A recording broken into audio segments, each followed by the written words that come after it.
Police ने दानिश को उठाया, निकाला, हमने झूठ बंद करो जैसे दानिश साहब ने बोला। Chief Minister Saab feels that Kashmiris are duffers. Kashmiris don't realize the alacrity of my approach. कि उन आपसे तो जनाब एक छोटा एज का मसला सॉल्व नहीं हो रहा है, आप तो बात भी नहीं कर रहे हैं। हम सब इनके सपोर्ट में यहाँ पर आए, लेकिन चीफ मिनिस्टर साहब को यह समझना पड़ेगा, आज हम यहाँ रात को माइनस में सड़कों पे हैं, कल आपकी गाड़ी के सामने आने को हमें कोई नहीं रोक सकता। सरकार से भी ये कहना चाहते हैं कि आप जो है ट्विटर हैंडल्स पे सिर्फ क्रेडिट ना लिया करें। आपके एक स्पोक्स पर्सन जनाब 2 दिन पहले ट्वीट करते हैं कि हमने जो है अपना फाइल एलजी साहब को सेंड किया है, और तो वहाँ से क्या है हमें नहीं पता है। ऐसे नहीं चल सकता। आपके पास अभी भी वक्त है कि आप एक ऑर्डर साइन करें जिससे बच्चों को एक मैसिव रिलीफ मिले। 20,000 young people whose parents have sold their land, mothers have sold their jewelry to finance their studies in Delhi or in the reputed civil service coaching centers. तो तब से आपने बोला कि आप एज रिलैक्सेशन दे रहे हैं, लेकिन आज 11 आवर पे आप नहीं दे रहे हैं as relaxation. Chief minister is not stopped by anything. He can ask the GAD secretary to issue the orders right away. जब आपके 600 KS अफसर एक स्ट्रोक ऑफ पेन साइन से ट्रांसफर होते हैं, और जब एज का मसला है इन्हीं KS एस्पिरेंट्स के साथ, तब आप कहते हैं वो गवर्नर साहब के पास जाओ। आज I am extremely hurt and heartbroken to say this, that if chief minister has done anything, he has given a democratic facade to the bureaucracy. Government में जब इन्हें बनाई है, अगर इनको चलती नहीं है कुछ तो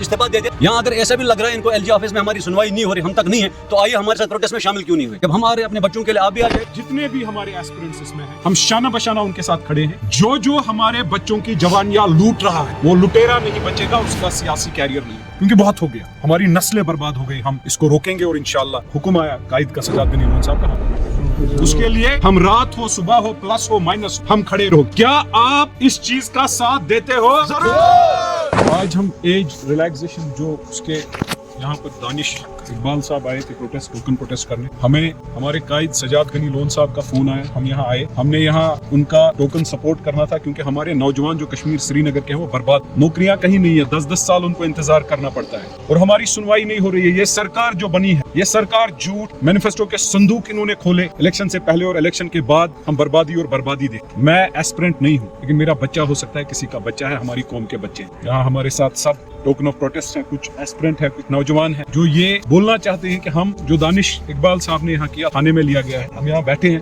कि हम अपना प्रोटेस्ट दर्ज करना चाहते हैं कि एज रिलैक्सेशन जो है, सरकार को झूठ छोड़ के सच बोलना चाहिए। मैं गुजारिश अपने टीम मेंबर से करूंगा, हमारे PC के सेक्रेटरी हैं, सेंट्रल जोन के यूथ के हमारे लीडर हैं ताहिर साहब, ये बोले इस पे, तो ये बहुत जरूरी है, हमें निकलना पड़ेगा सड़कों पे इस सरकार के खिलाफ, चाहे सुबह हो, चाहे शाम हो, चाहे माइनस हो, चाहे प्लस हो, क्योंकि बहुत हो गया, बहुत झूठ हो गया, बहुत बर्बादी हो गई, हमारी नस्लें बर्बाद हो गई। हम इसको रोकेंगे और इंशाल्लाह हुक्म आया कायद का सजाद गनी लोन साहब का, हम यहाँ पर सब एक 15 मिनट की कॉल पे हाजिर। ताहिर साहब, हम सभी जो आज इमरान साहब ने कहा है, हम सजाद गनी लोन साहब ने लीडर के कहने पे यहाँ आए हैं, उन सब नौजवानों के लिए जो जम्मू कश्मीर के रहने वाले हैं, खासकर कश्मीर डिवीजन के अभी जो हमारे नौजवान हैं। आपको पता है कि हर कोई नौजवान पहले ही रिजर्वेशन के इशू से जूझ रहा है, अनएम्प्लॉयमेंट है, लेकिन हर किसी स्टेट में, चाहे वो UT हो या स्टेट हो, वहाँ जो एक क्राइटेरिया सेट किया गया है इस एग्जाम के लिए, यहाँ पे दूसरी नजर है, ये दोहरा मेयार नहीं होना चाहिए। हम हर उस नौजवान के साथ खड़े हैं जो कश्मीरी है, जो जम्मू कश्मीर का रहने वाला है, क्योंकि हम चाहते हैं कि हर किसी नौजवान के साथ जो है इंसाफ होना चाहिए। और सरकार से भी ये कहना चाहते हैं कि आप जो है ट्विटर हैंडल्स पे सिर्फ क्रेडिट ना लिया करें। जब आपको पता था ये इतना संजीदा इशू है, आपके एक स्पोक्स पर्सन जनाब 2 दिन पहले ट्वीट करते हैं कि हमने जो है अपना फाइल LG साहब को सेंड किया है, और तो वहाँ से क्या है हमें नहीं पता है। ऐसा लग रहा है जो रजिया ये गुंडू में फंस गई है। अब मैं सरकार से भी ये कहना चाहूंगा कि तू इधर उधर की ना बात कर, ये बता काफिला क्यों लुटा। मुझे रहजुनों से गिला नहीं, तेरी रहबरी का सवाल है। अगर यहाँ जो कानून बने हैं, वो कानून आम इंसान को, आम नौजवान के फायदे के लिए होना चाहिए, न कि उसको तंग करने के लिए। और सरकार जब आई है, गवर्नमेंट में जब इन्हें बनाई है, अगर इनको चलती नहीं है कुछ तो इस्तीफा दे दे। यहाँ अगर ऐसा भी लग रहा है इनको LG ऑफिस में हमारी सुनवाई नहीं हो रही, हम तक नहीं है, तो आइए हमारे साथ प्रोटेस्ट में शामिल क्यों नहीं हुए। ये तो आफ्टरनून से ही चल रहा है कि लड़के जो है, नौजवान जो है, एस्पिरेंट्स जो है, प्रोटेस्ट में बैठेंगे। आप बताइए इनका कौन सा मेंबर है, कौन सा MLA है, अगर वो ये कि दिखाना चाहता है कि हमारी नींद चल रही है कहीं पे, आइए हमारे साथ प्रोटेस्ट में बैठे। जब हम आ रहे हैं अपने बच्चों के लिए, आप भी आ जाए। मैं भी एक नौजवान हूँ, मैंने ये सब झेला है। मैं नहीं चाहता हूँ जो मेरे भाई है, मेरे जो दोस्त हैं, ये भी झेलें। हर किसी के साथ जो है दोहरा मेयार नहीं होना चाहिए। सरकार जो है टस से मस नहीं हो रही है। जब इनको ये पता होता है कि भाई एज रिलैक्सेशन हमारे हाथ में नहीं है, कोई लोग कह रहा है, तो ये बुलडोजर किसके हाथ में? अगर आप यहाँ रूल देख रहे हैं तो वहाँ आपने रूल क्यों नहीं देखा है? रूल आपको हर जगह पर अप्लाई करना है, सिर्फ एज रिलैक्सेशन के लिए नहीं है। मुझे बहुत सारी कॉल्स कल से आई है, इमरान साहब को आई है, सजाद साहब को, हमारे पूरे ऑफिस को आई है। आप बताएं, एक नौजवान जिसका लास्ट अटेम्प्ट है, जिसने घर में एक वादा दिया अपने माँ बाप को, आप मुझे ये आखिरी मौका दीजिए, मैं शादी नहीं करूंगा, आप मुझे एक मौका दे दीजिए, मेरा लास्ट अटेम्प्ट है, इंशाल्लाह मैं इसमें क्वालिफाई करूंगा, या नहीं कर पाऊंगा, लेकिन लास्ट मौका मुझे दे दीजिए। लेकिन अब उसको वो मौका नहीं मिल रहा है। अब दूसरी बात, सरकार के पास जो है अभी एक इशू है, आपको पता है इंडिगो जो एयरलाइंस है बैठ गई है आज से। कितने बच्चों को वापस आना था टिकट करके, जिनके यहाँ सेंटर्स है, जो यहाँ रहते हैं, बाहर पढ़ रहे थे, कोचिंग कर रहे थे। अब तो 180 से ज्यादा फ्लाइट है जो कैंसिल हो गई। अब तो सरकार के पास एक्सक्यूज भी है इसको पोस्टपोन करने का या डिले करने का। क्यों नहीं कर रहे हैं? यहाँ अगर आपको नहीं करना चाहिए था, आपको 11th आवर में आपने कैसे ट्वीट कर दिया कि हमने जी भेजी है, यानी कि आप अपने सिर से उतार कर नौजवानों पे सियासत करना चाहते हैं। हम उसके खिलाफ यहाँ पे सैयद गनी लोन साहब के कहने पे यहाँ आए हैं और इंशाल्लाह हमेशा अपने जो नौजवानों के लिए खड़े रहेंगे।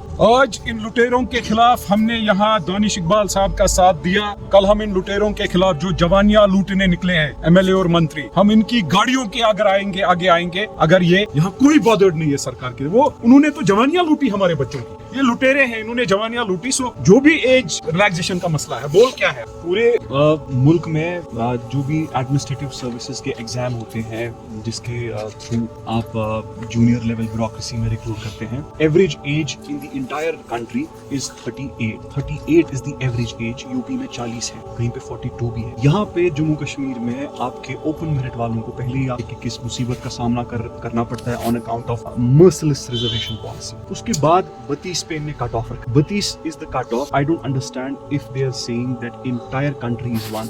अगर 2019 में इन्हें बोला तमाम कानून जम्मू कश्मीर को मुल्क के लगेंगे, तो ये कानून क्यों नहीं लग रहे हैं जो कश्मीरी को फेवर कर रहे हैं? और दूसरी बात, पिछले 15 दिन से एस्पिरेंट्स को बोला जा रहा है कि हम शाम को निकालेंगे, शाम को सुबह बोल रहे हैं, सुबह शाम को बोल रहे हैं, शाम को दूसरी सुबह बोल रहे हैं। गवर्नर साहब वाले बोल रहे हैं सीएम साहब के पास है, सीएम साहब बता रहे हैं गवर्नर साहब के पास है। At the 11th hour last update जो आया कल, उन्होंने कहा कि हमें कोई प्रॉब्लम नहीं है रिलैक्सेशन देने में। अगर वजीर आला का दफ्तर ये कहता है हमें कि हम खर्चा हम ये उठाएंगे जो सेंटर्स में किराया का लगता है, क्योंकि सेंटर्स ऑलरेडी बुक हुए हैं, कोई हार्डली 50 लाख का मसला है, वो भी एस्पिरेंट्स का ही पैसा है, वो सरकार कहीं से ले नहीं रही है। एस्पिरेंट्स जब वो फी भरते हैं फॉर्म का, तो उसके थ्रू वो पैसा है। एस्पिरेंट्स बोलते हैं हम दोबारा से फी भरेंगे, गवर्नमेंट कह रही है नहीं हमें लॉजिस्टिकल कॉस्ट नहीं है। एस्पिरेंट बोल रहा है मैं लॉजिस्टिकल कॉस्ट दूंगा, आप 1200 रुपए फॉर्म का चार्ज करते हो, आप 2400 हमसे ले लो। लेकिन इतना करके भी गवर्नमेंट इज अनप्रेसिडेंटली इंडिफरेंट। जो वजीर आला साहब पिछले 6 साल तक वो he was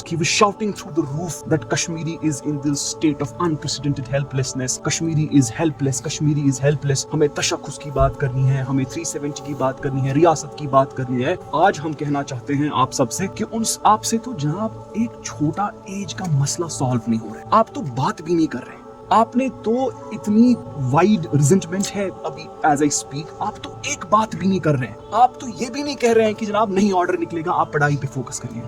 as a result आपके 20,000 एस्पिरेंट्स हैं जिन्हें who are already in the age bracket, who don't need any such age relaxation, they're also not studying because of the unprecedented confusion regarding the age issue. सुबह से बोल रहे, शाम को CS साहब के दफ्तर बोल रहे हैं हमने साइन किया, यहाँ से इनके चीफ स्पोक्सपर्सन ने वो बोल रहे हैं हमने अप्रूव किया। Chief minister is not stopped by anything. He can ask the GAD secretary to issue the orders right away. जब आपके 600 केएस अफसर एक स्ट्रोक ऑफ पेन से साइन से ट्रांसफर होते हैं, तब आप कहते हैं कि you are very in your constitutional property, constitutional limits when you issue 600 KS transfers within one stroke of pen. But जब एज का मसला है इन्हीं केएस एस्पिरेंट्स के साथ, तब आप कहते हैं वो गवर्नर साहब के पास जाओ, हमने फाइल उधर भेजी है, वो कह रहे हैं फाइल इधर है, ये कह रहे हैं फाइल उधर है। ऐसा नहीं चल सकता। आपने एक इतनी अजीब और डिस्टिंक्ट हेल्पलेसनेस में लोगों को लगाया है ना, that people are even scared to express their grievance. It is a wound and it will continue to lie with at least 20,000 young people whose parents have sold their land, whose parents, whose mothers have sold their jewelry to finance their studies in Delhi, in Bangalore, in the reputed civil service coaching centers. और वो आज आ रहे हैं, उनको तब से आपने बोला कि आप एज रिलैक्सेशन दे रहे हैं, लेकिन आज 11th आवर पे आप नहीं दे रहे हैं एज रिलैक्सेशन। आप किस हेल्पलेसनेस की बात? आपने तो 6 साल कश्मीरी डिग्निटी की बात की, आपने तो पूरा कश्मीरी पॉलिटिकल कंसेंसस रिवॉल्व किया that Kashmiri is being unheard, किया कि नहीं किया? पूरा पॉलिटिकल कंसेंसस इस बात पे नेशनल कॉन्फ्रेंस ने घुमाया कि जनाब कश्मीरी की सुनाई नहीं दे रही है। आज I am extremely hurt and heartbroken to say this. I am using these words very carefully. If chief minister has done anything in the last 1.5 years, he has given the democratic facade to the heartlessness of the bureaucracy. ऐसे नहीं चल सकता। आपके पास अभी भी वक्त है कि आप एक ऑर्डर साइन करें जिससे बच्चों को एक मैसिव रिलीफ मिले। Unprecedented sir, unprecedented anxiety among the aspirants. Aspirants किसी एस्पिरेंट ने अभी फोटो चढ़ाया है, उसने 6 एंजाइटी पिल्स आज दिन में खाई। किसी ने hundreds of students have cancelled their flights। पहले कहा कि नहीं ऑर्डर, पहले कहा कि अप्रूव हुआ, कहा कि नहीं कहा? सीएम के चीफ स्पोक्समैन सीएम के चीफ स्पोक्समैन जो गवर्नमेंट का वो गवर्नमेंट का स्पोक्सपर्सन है। He is an MLA, he said the chief minister has approved, उसकी बदौलत पे लोगों ने कैंसिल टिकट की। अब बोल रहे हैं नहीं अब और टिकट्स करो, अब आप और आइए। And chief minister is not saying anything. Chief minister साहब ने ऐसी साइलेंस रखी है ना that he feels that probably Kashmiris are duffers. Kashmiris don't realize the alacrity of my approach and hence I will continue with it. ये चलेगा, चलने दीजिए। This wound will keep festering. आज चीफ मिनिस्टर साहब ने जो भी है, पुलिस ने दानिश को उठाया, निकाला, हमने इनको लिया, हमने बोला ठीक है। लेकिन चीफ मिनिस्टर साहब को यह समझना पड़ेगा, आज हम यहाँ रात को माइनस में सड़कों पे हैं, कल आपकी गाड़ी के सामने आने को हमें कोई नहीं रोक सकता है। झूठ बंद करो, जैसे दानिश साहब ने बोला, हम सब इनके सपोर्ट में यहाँ पर आए जरूर, और इंशाल्लाह हम अपने इंसाफ के लिए लड़ेंगे। और मुझे पूरा यकीन है जितने भी हमारे एस्पिरेंट्स इसमें हैं, हम शाना बशाना उनके साथ खड़े हैं। हमें फोन आया सजाद गनी लोन साहब का, विदिन हाफ एन आवर हम सारे जमा हुए और हम यहाँ पर आ गए। बाकी लोग भी हमारा फोन कर रहे हैं, आप लोग कहाँ हो, लेकिन बदकिस्मती से यहाँ से भी बंद है, वहाँ से भी बंद है, अब हम जाएंगे। तो लेकिन एक बात याद रख लीजिए, जो हमारे बच्चों की जवानियां लूट रहा है वो लुटेरा नहीं बचेगा, उसका सियासी कैरियर नहीं है। उसके लिए हम रात हो, सुबह हो, प्लस हो, माइनस, हम खड़े रहोगे। क्या आप इस चीज का साथ देते हो? जरूर।